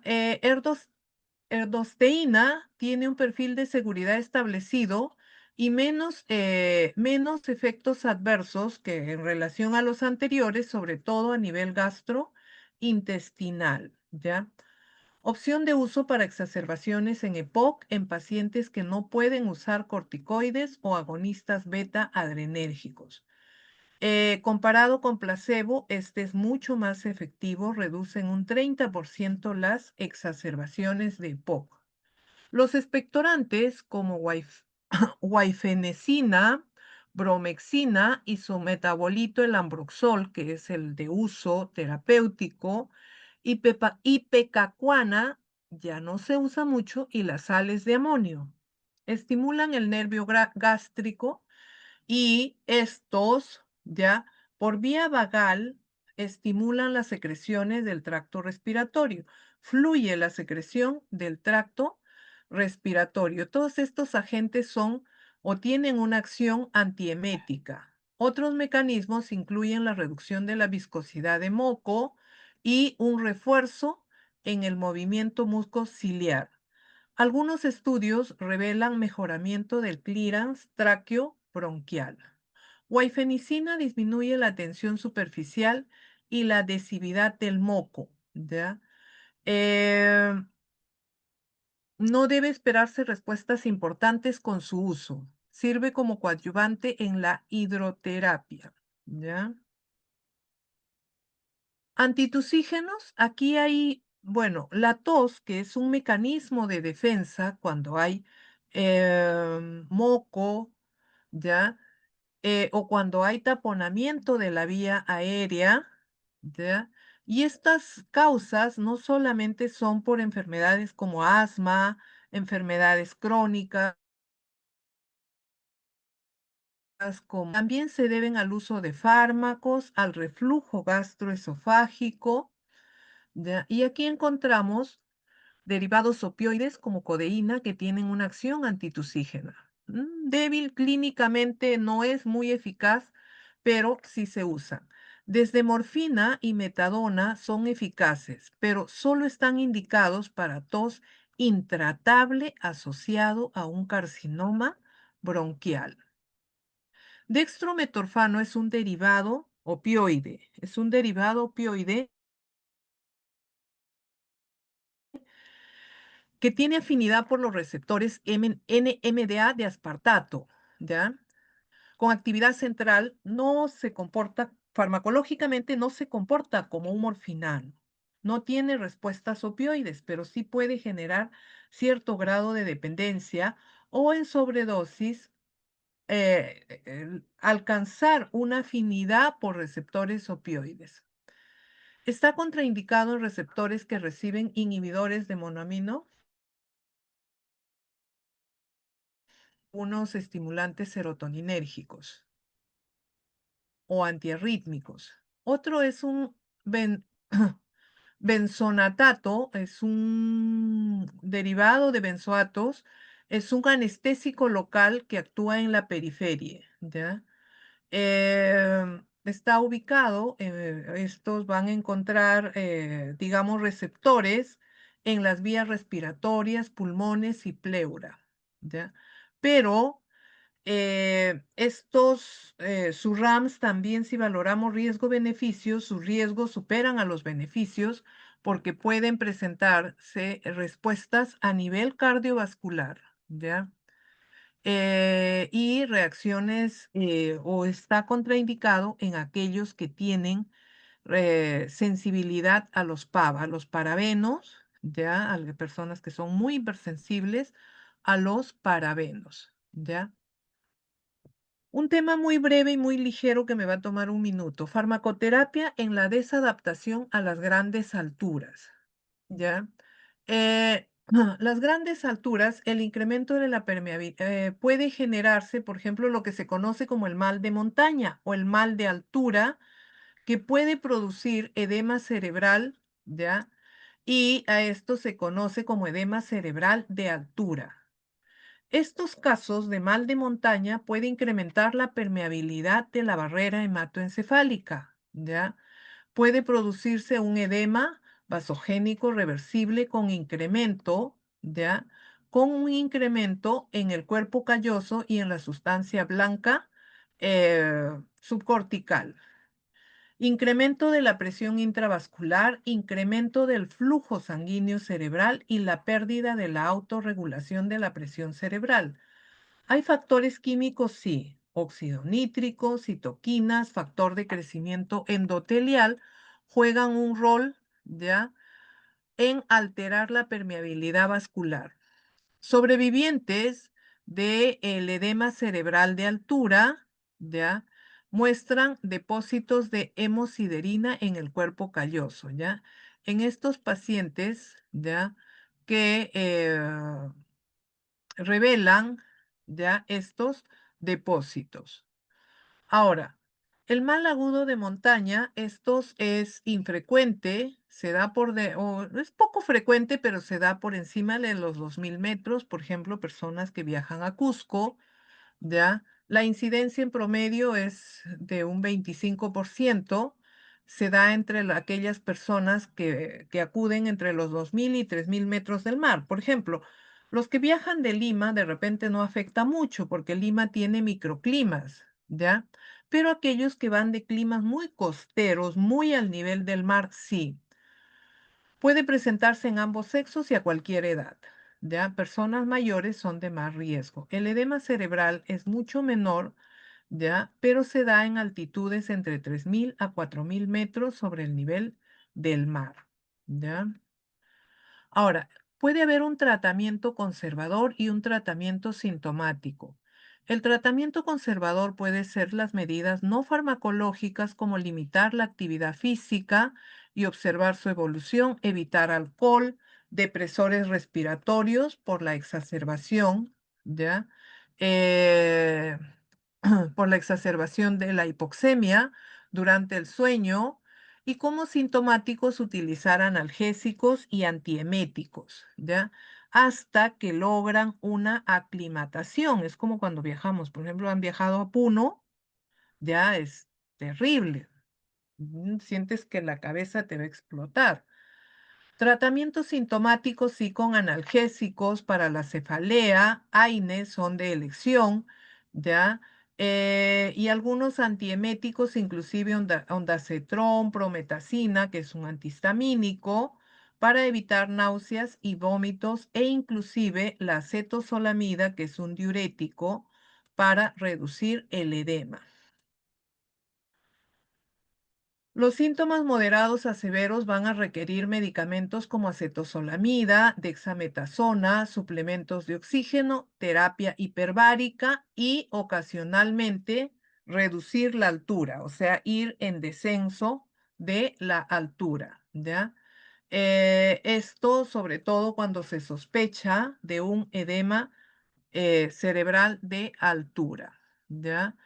Entonces, estos casos de altura hay que considerarlos y tomarlos con prevención. Si usted o cuando un paciente, ¿no? A veces las consultas de los pacientes son, voy a viajar a altura, prevenir, tomar las medidas de control, ¿ya? Y ante cualquier síntoma, alerta de síntoma, informar al médico tratante para evitar la automedicación. A veces llegamos, por ejemplo, algunos, ¿no? Llegan a la altura y ¿qué es lo primero que se les recomienda cuando llegan a Cusco? ¿Cuál es la primera recomendación, por ejemplo, cuando llegan a Cusco? Tomar el mate de coca, ¿no? Pero a veces no tenemos en cuenta que esto también puede agravar, puede ser muy útil para algunas personas en cuanto a la adaptación, pero a otros puede agravar por problemas cardiovasculares. Entonces, es importante que a pesar de que son síntomas manejables, observables, evitar cualquier riesgo, ¿ya? Aquí les estoy considerando algunos aspectos que se consideran en los reportes Gina de ahora, actualmente. La incorporación de biomarcadores tipo 2 para detección de asma, diagnóstico en niños menores de 5 años, modificar el enfoque terapéutico en adultos y niños, por ejemplo, en relación a formoterol como rescate y antiinflamatorio y antiinflamatorios, ¿ya? Y limitación, estos cambios en cuanto a la terminología, ¿ya? Que probablemente lo van a ver más en clínica, ¿ya? Y en exacerbaciones de manejo agudo en niños menores de 5 años, el uso de sulfato de magnesio por nebulización queda retirada. Se había una opción desaconsejado, así que nos olvidamos de ello.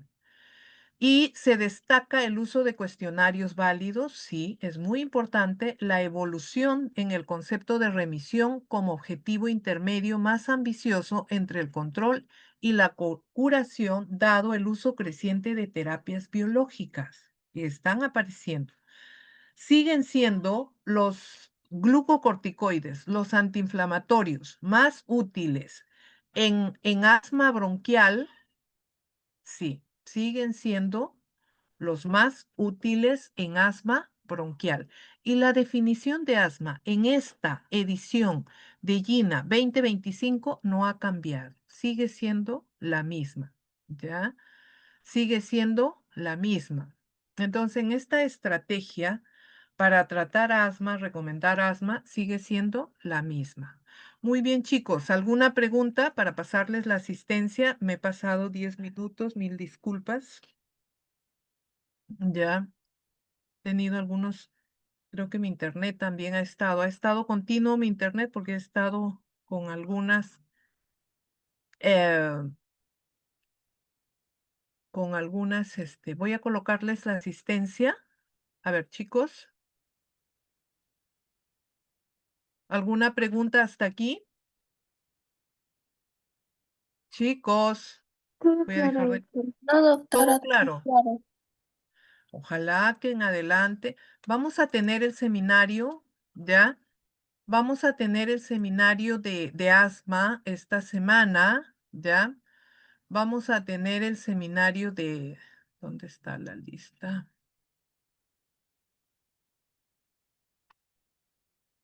¿Ya? De asma esta semana.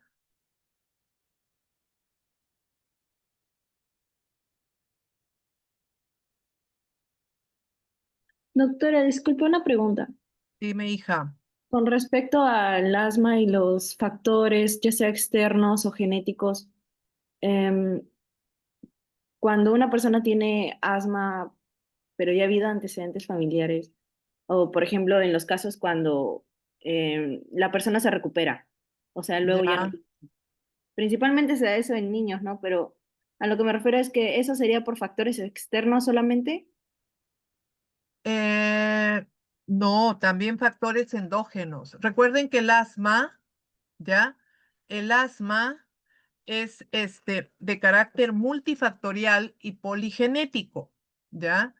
El asma es multifactorial y poligenético. Entonces, ¿eso qué hace? Que, un ratito, ¿eso qué significa? Que no solamente el factor externo contribuye, ¿ya? Todos podemos exponerlos, por ejemplo, al grupo de personas de ustedes, los podemos exponer a un, a un, a un alergeno, ¿ya? ¿Todos van a tener la misma respuesta de asma? No. ¿Por qué? Porque hay unos que serán más sensibles, presentarán algún broncoespasmo, desencadenarán asma y otros no. ¿Por qué? Porque hay un patrón genético determinante, ¿ya? Entonces, ¿qué se ha encontrado? Por eso es que el asma se dice es de carácter multifactorial y poligenética, ¿ya? Multifactorial y poligenética. ¿Y por qué es poligenética? Porque hay un predominio intra y extracelular, ¿ya? A ver, ¿dónde está? Ya. ¿Alguna otra pregunta, chicos?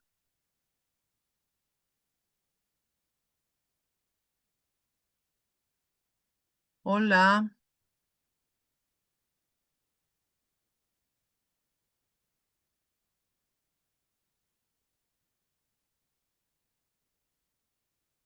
chicos. Doctora, ¿y esos pocos casos donde la persona ya deja de tener asma en la adultez? Es Solamente es porque por... está controlada.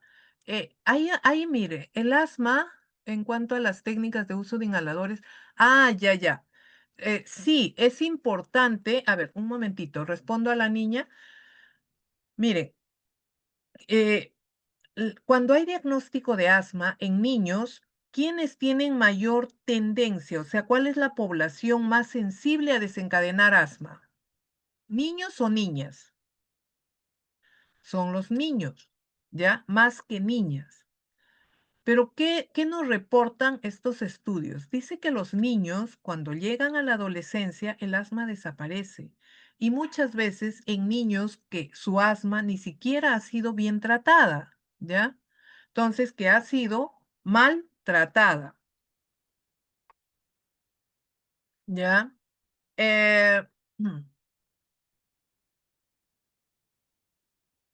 ahora, estos niños, ¿ya? Estos niños puede revertirse el asma, lo que no sucede con las niñas. Las niñas van a desarrollar asma aún siendo adultas, ¿ya? Pueden controlar su asma, pero no curan definitivamente, ¿ya? No llegan a una cura definitiva. Entonces, ¿qué ha pasado con el asma? Por ejemplo, en niños hay una resistencia al uso de antiinflamatorios porque las reacciones adversas nos dicen que retarda el crecimiento, su desarrollo integral, el sobrepeso, la espalda de búfalo, la cara de media luna, y sí, pero ¿qué tenemos que hacer en los niños? Controlar las dosis. ¿Se pueden usar glucocorticoides en niños? Sí, y eso es lo que nos dice el estudio GINA. No está contraindicado. Lo que no se puede es abandonar las dosis. Hay que monitorear las dosis, ¿ya? Y eso es lo que vamos a ver ahora en el seminario. Cómo controlar o por cuánto tiempo se debe administrar. Cómo establezco mis objetivos terapéuticos para tratar el asma bronquial, ¿ya? En cuanto a las técnicas de uso de inhaladores, ¿sería la manera de inhalar de dosis, medida, de polvo seco? Sí, hay inhaladores de polvo seco, líquidos. Entonces, la forma, hay que entrenar al paciente cómo va a usar el inhalador, ¿ya? Algunos se les dificulta más. Si es mal utilizado, solo alcanzará en los alvéolos pulmonares un 10% de lo administrado.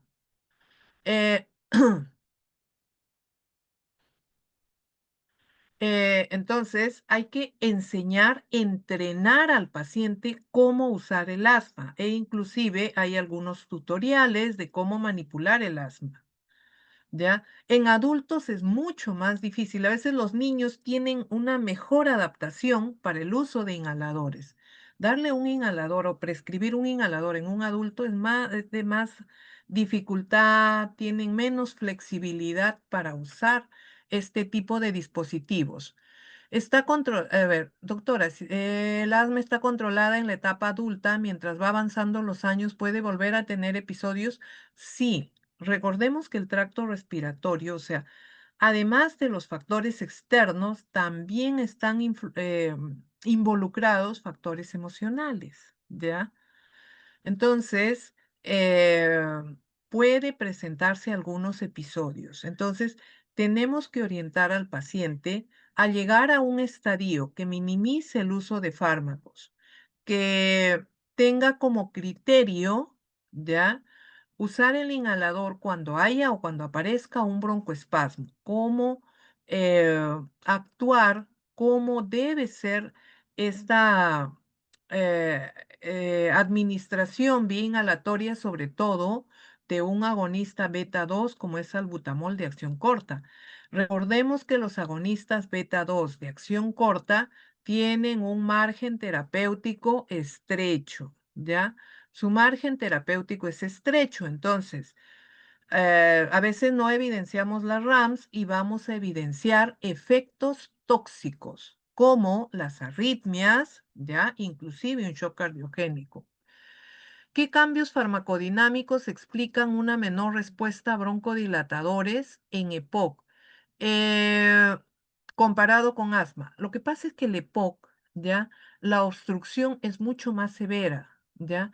Porque hay cambios, hay modificaciones ya histológicas y esto hace que la reversión sea más lenta, o sea, la producción de moco es mayor, ¿ya?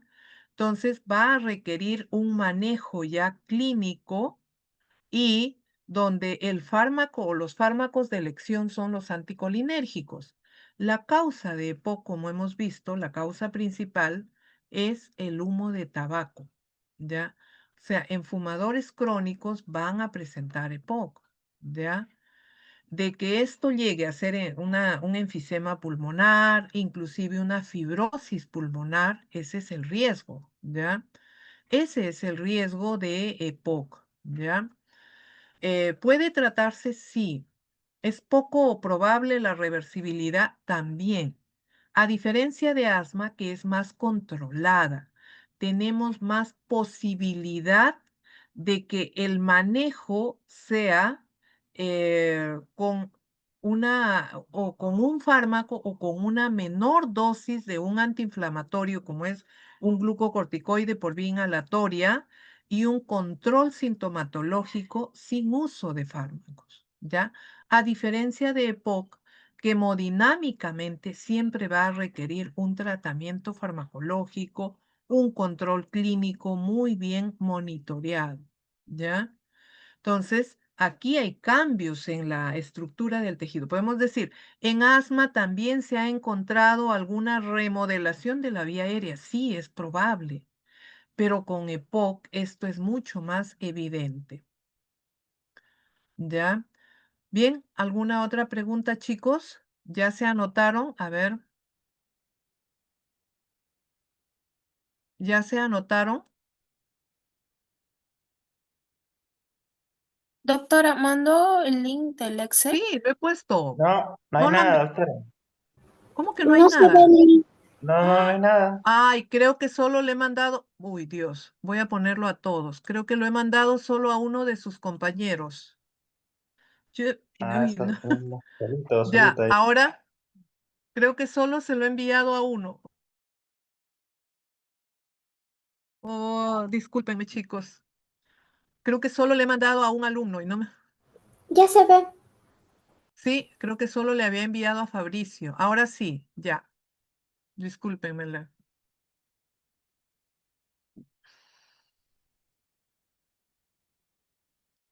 Ahora sí, ya.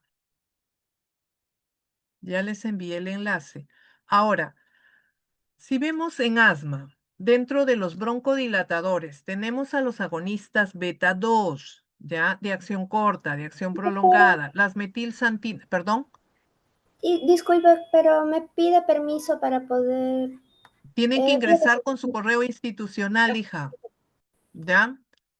Con el correo institucional tienen que ingresar, ¿ya?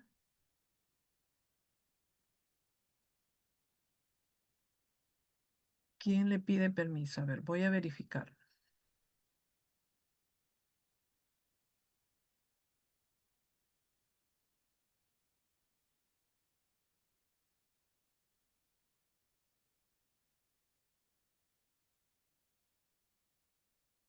Ya le he pasado a uno. Tienen que ingresar siempre con su correo institucional, ¿ya? Bueno, ya. Ahora, mi pregunta, y se las dejo aquí, ¿ya? Es, eh, ¿cuál de estos grupos de broncodilatadores es más eficaz? ¿Los agonistas beta 2, las metilsantinas o el anticolinérgico? A pesar que hemos mencionado que no revierte un broncoespasmo. ¿Mm? ¿Cuál es más eficaz?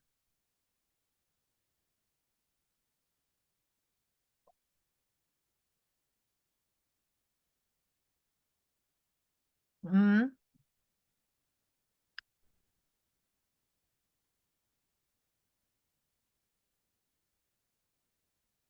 Eso lo van a revisar, ¿ya? Muy bien, chicos.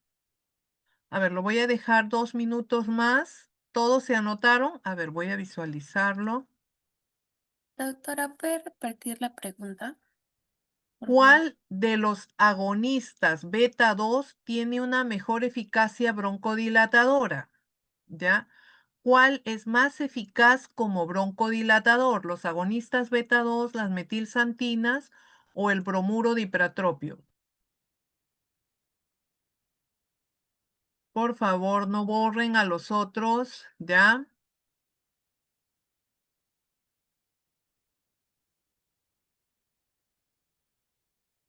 ¿Cuántos tengo? 62. Y ya vamos por... No me deja escribir porque me parece que está saturado, que muchos ingresaron. ¿Me puede dar unos minutos? Sí, sí, sí. Ahí le envío nuevamente el enlace, ¿ya? Sí, pero no deja, no sé por qué. Oh, ya. Lo que pasa es que a veces cuando envío, solo envío... No sé por qué. Voy a volver a ingresar, ¿ya? Ya, vamos a esperar un momentito. Ahí les he vuelto a enviar, ¿ya? Bien, chicos. Esta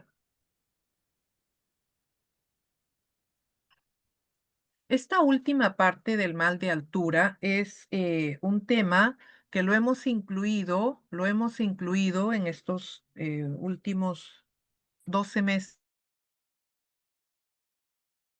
3 semestres. Oh, no, en estos últimos 2 años. Los hemos incluido, ¿por qué? Porque es importante tomar medidas. ¿Ya? No es cosa de broma el mal de altura, ¿ya? Hay que prevenir, tener la capacidad de observar, de evaluar, de tomar decisiones, de tomar medidas y prevenir, ¿ya? un edema cerebral por mal de altura. Es bien complicado, ¿ya? Y a veces llegamos a sitios de altura, Cusco, Puno en nuestro país es muy frecuente, ¿ya? Y lo primero que hacemos como para adaptarnos es, por ejemplo, el mate de coca, ¿ya? El mate de coca eh, y a algunos no les va bien. ¿Por qué? Porque hay respuestas a nivel cardiovascular, ¿ya? Entonces, recordemos que la coca pues, es un agonista adrenérgico y esto puede agravar si hay un riesgo de mal de altura. Entonces, por eso la observación es aquí fundamental, ¿ya? Cuando viajan o cuando van en grupo o en equipo, ¿ya? Aquí había habido una pregunta, creo que no la...